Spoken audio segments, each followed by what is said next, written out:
Hi guys, I'm Ravina and welcome to my kitchen. Today I'm going to show you how to make naan on the stove in a cast iron skillet. This recipe is an adaptation of this woman who had a show on the Food Network and it was called Aarti Party, and this is my version of her naan and it's absolutely delicious. So to start off, I have 3/4 of a cup of warm water with 2 teaspoons of sugar and a teaspoon of fast-acting yeast, and you want to make sure that you're using fast-acting yeast and not the active dry yeast. And again, you want to make sure that your water is at room temperature because water that's too hot will kill your yeast and water that's too cold will not allow it to proof. So I've just added my yeast mixture to 2 cups of white flour, and to that I'm going to add 3 tablespoons of milk. I'm using soy milk, and 2 tablespoons of olive oil.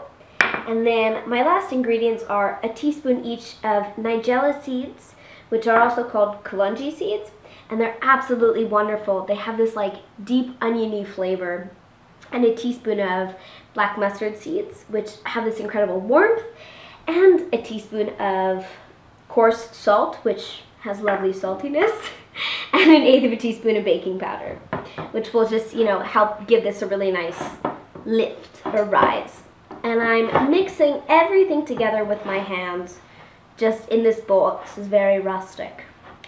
And then when the liquid has started incorporating the flour, I'm going to move this onto my counter and start kneading. So to knead, take the dough and push it forward, and then bring it back and push it forward. And you're just folding it on top of itself. And you just want to do this for, around 5 minutes. Now my naan is really squishy and pliable and just an absolutely beautiful texture. So form it into a ball, just kind of take the ends and twist them all together. And now I'm just going to drizzle about a teaspoon of olive oil into my bowl and smush it everywhere. And I'm going to just roll my naan in the oil, and it's just the teeniest bit, just so that when the naan rises, it doesn't stick to the bowl. And now I'm going to cover this with cling film and let it rise in a warm area for around 2 hours. It's not that it will double in size, but it'll kind of go, and I swear it'll make sense. I'll show you in a minute.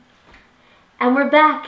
I had my naan resting in a warm place. It doubled in size, it relaxed, and I've just cut it into 6 equal-sized pieces. And now I'm going to roll it out in order to make my naan on the stovetop over here in a cast iron skillet. And I already have some cooking away. It looks absolutely wonderful. So let's just get another piece in and then I'll show you how I roll it out. Cool.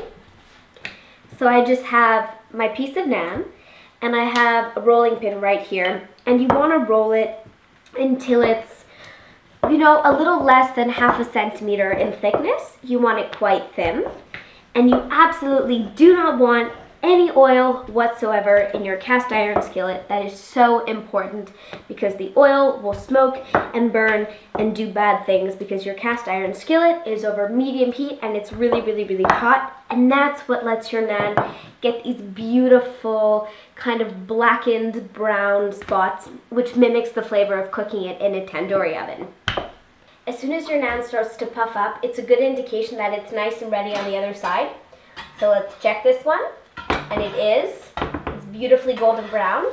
So I'll flip it and wait for it to cook. And then as soon as it's ready, we're going to brush it with either some melted butter or melted coconut oil or vegetable oil. Or if you are obviously going the traditional route, you could use some ghee, which is some Indian clarified butter. The last thing that you can do on these is just add a little sprinkling of coarse sea salt.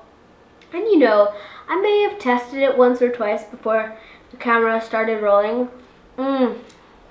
Because these are so incredibly delicious. Honestly, it's exactly the same as restaurant naan. Like, I can't even begin to describe how brilliant this recipe is. The outside has that burnished, crispy quality. The inside is really tender. And then you add that little bit of oil on top, which just makes it rich. Now I know that not everyone has access to black mustard seeds or nigella seeds, but these are things which you can order online, nigella seeds, kalonji seeds, and they're honestly They are what make this naan bread so delicious. Like, without them, it's good, but they're what give this real flavor. They give it depth, they give it onioniness, and I swear you have to try it to believe it. And I hope you do. Recipe found in the description box down below. I'll see you next Thursday. Comment, like, subscribe.